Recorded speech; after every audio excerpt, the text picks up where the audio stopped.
Hello, Management 1010 Interdisciplinary Leadership students in the online section.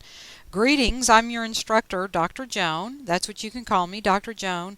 And is this what you thought our classroom would look like? Isn't this exciting in this online environment that this might be our classroom, or maybe we spend some time out in the park, right? We can be anywhere and we can go through the content of our leadership class, and that's kind of exciting for me. Maybe as we get into the fall section, we could just be in our houses and at our kitchen table, working on our assignments. But it is important that we get started, and today is the official first day of classes, so I wanted to get with you, touch base, so that you could hit the ground running. We have much to do. I think this is an enjoyable course. There's a lot of reading and things to watch and observe and assignments to go through, so we want to get started right away. I think you're going to enjoy this course. Let me give you one cautionary note. There is a lot of reading to this class. That will be tested in your online quizzes that we'll talk about in a moment. But to me, the most important thing is that you're going to get out of this class what you put into it. I've had actually a couple students contact me and say that they're taking this class actually because they're working on their master's degree and they need some leadership classes or skills for that. Someone else emailed me and said they were taking this class to advance them in a job skill that they're doing so that they can be promoted for a leadership supervisor leadership position. And I think that's wonderful.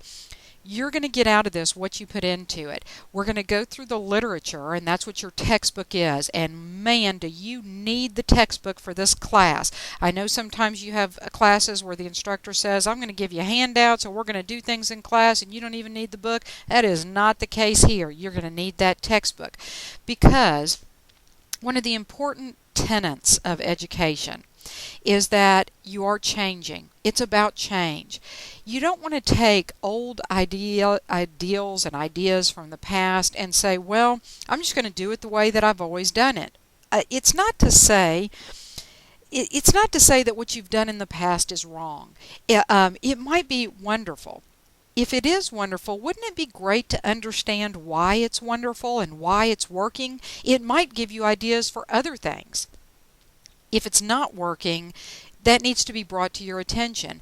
And there might be some really simple techniques that you can use that will produce a much better outcome. But if you go into something saying, when I'm asked a discussionary question, I'm just going to pull it off the top of my head. I don't care. Then that's what you're going to get out of it. Okay? This course is so much better than that.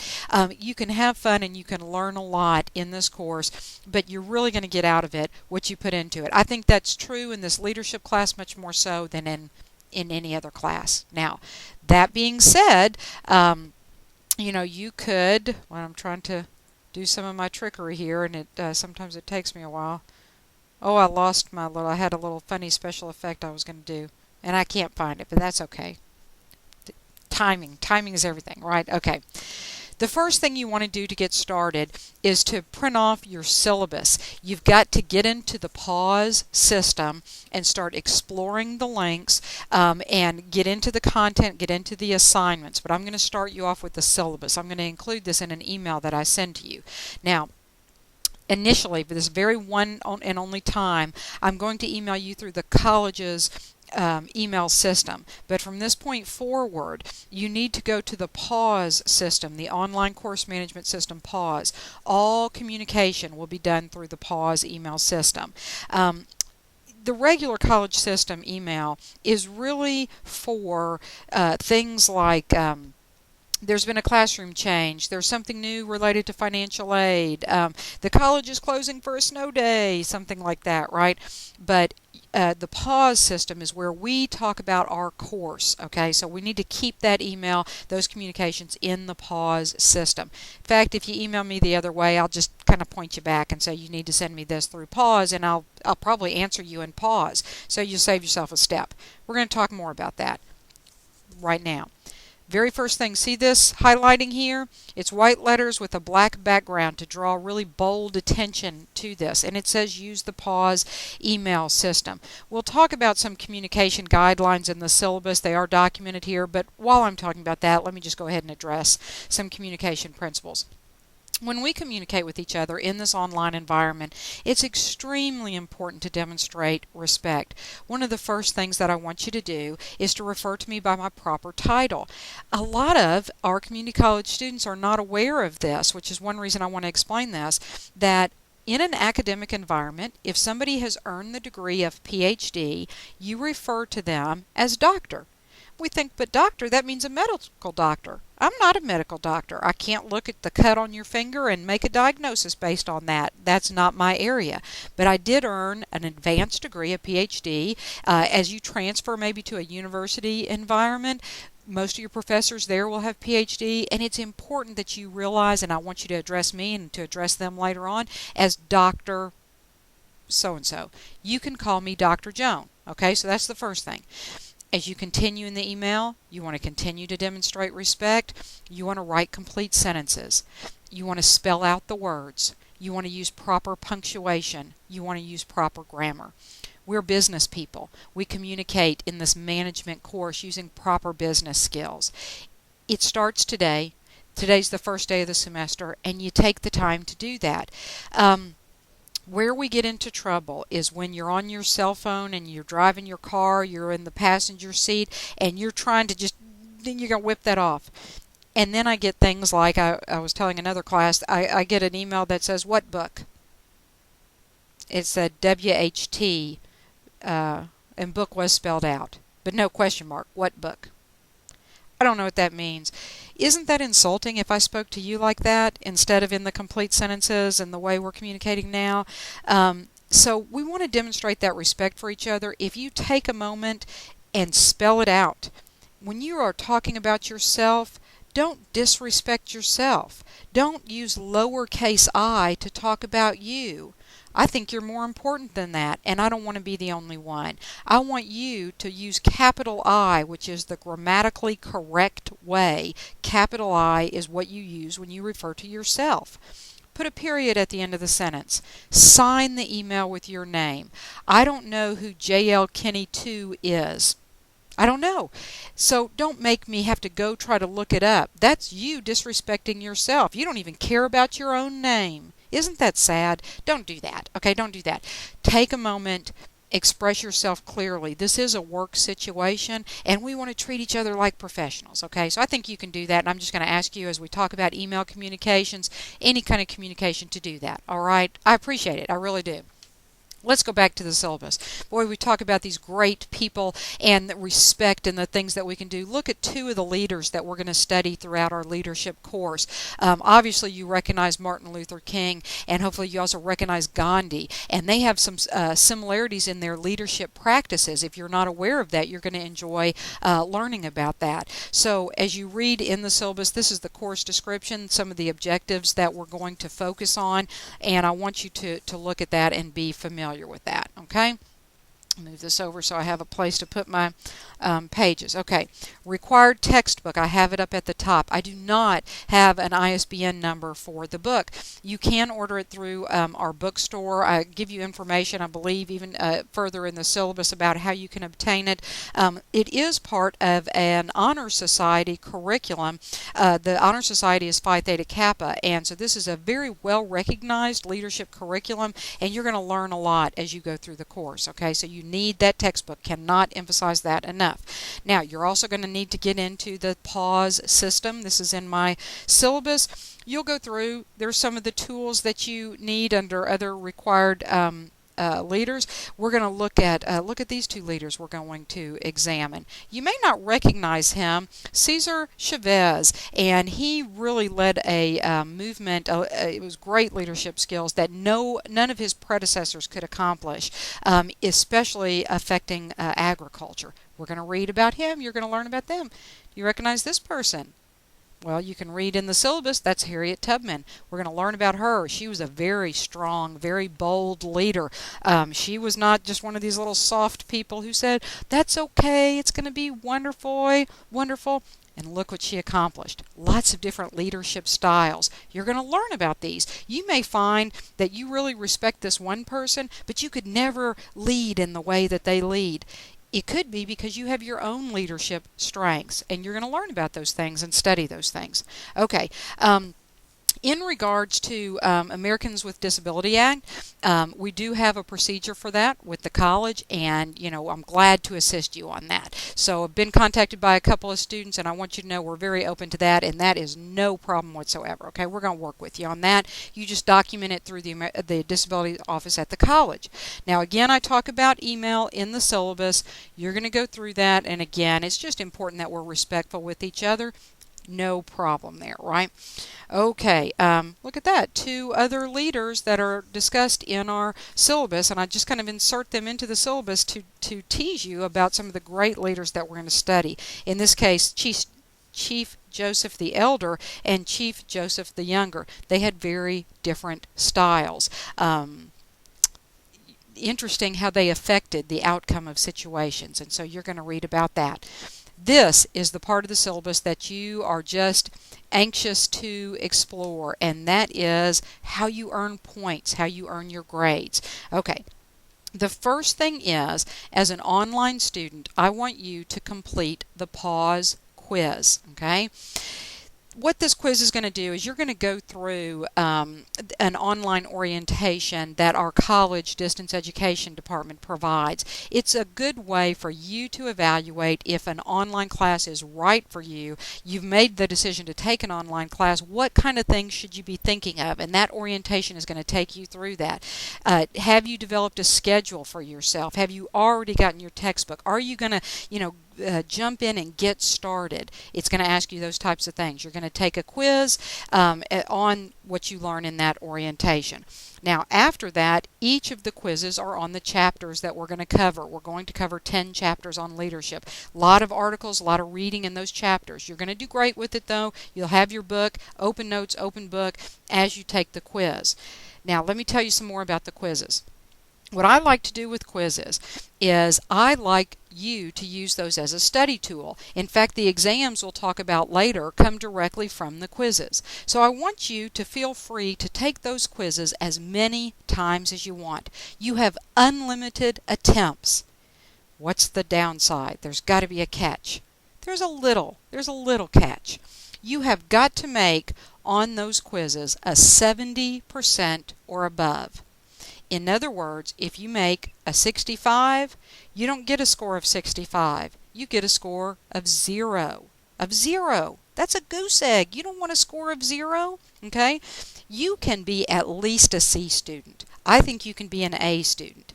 If you score a 70, I'll record that as a 70. If you score a 73, then I'll record that as a 73. 92, you get a 92. If you earn 100, you get 100. But if you score a 69.9999999, that's a goose egg. That's a 0. Okay? You're not going to quit at a 69. Why would you do that when you have unlimited attempts to improve that score? You know the better thing? Let me think. It doesn't matter when you earn that high score. If your very first attempt on this quiz you earn a 100 and then you decide tomorrow that you're going to use it as a study tool and you're going to take the quiz again, and that time you don't do so well, you do make a 65. I don't care. The 100% was your highest grade earned. I never want to discourage you from going back in and looking at that quiz, taking that quiz again. You know why? Because I have a lot of quiz questions out there, and every time you take that quiz, it's going to be different.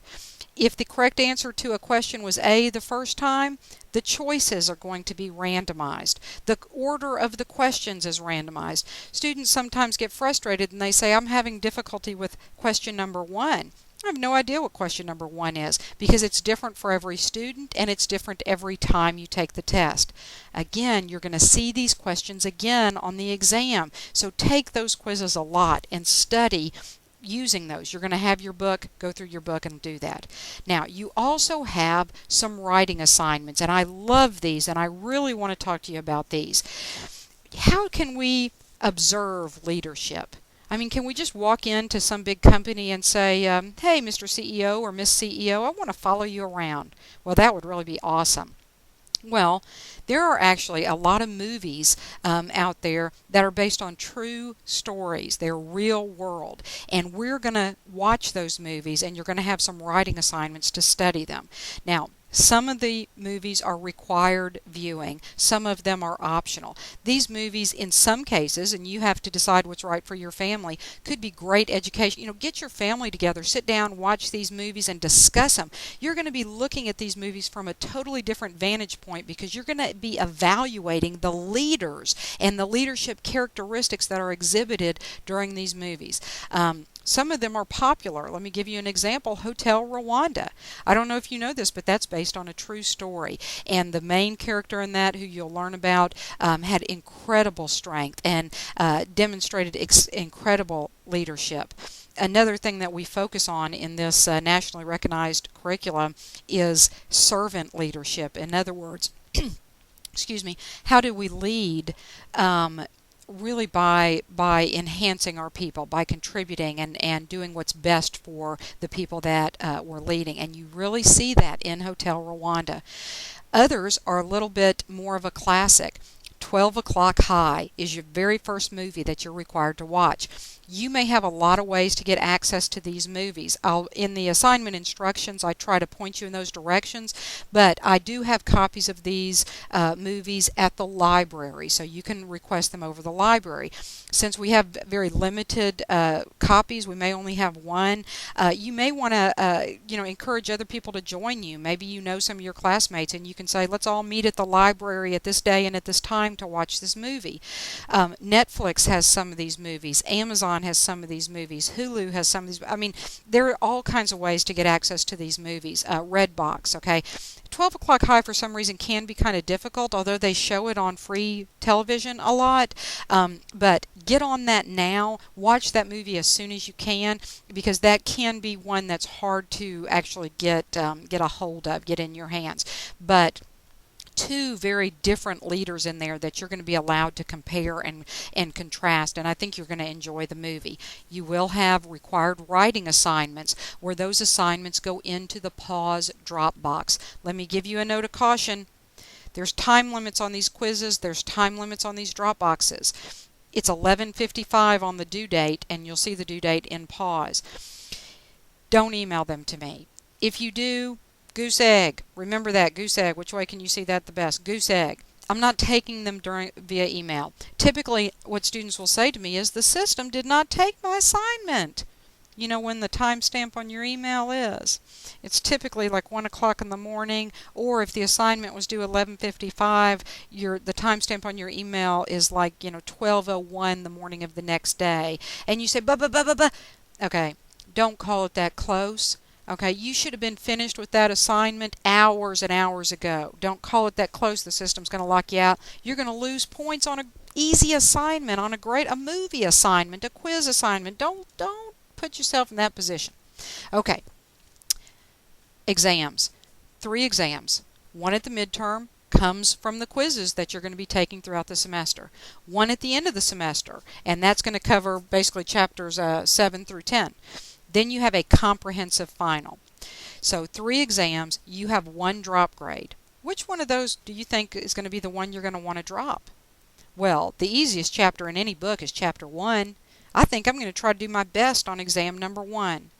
Well, if I do my best on exam number 1, and if I do my best on exam number 2, then that puts me in a great position.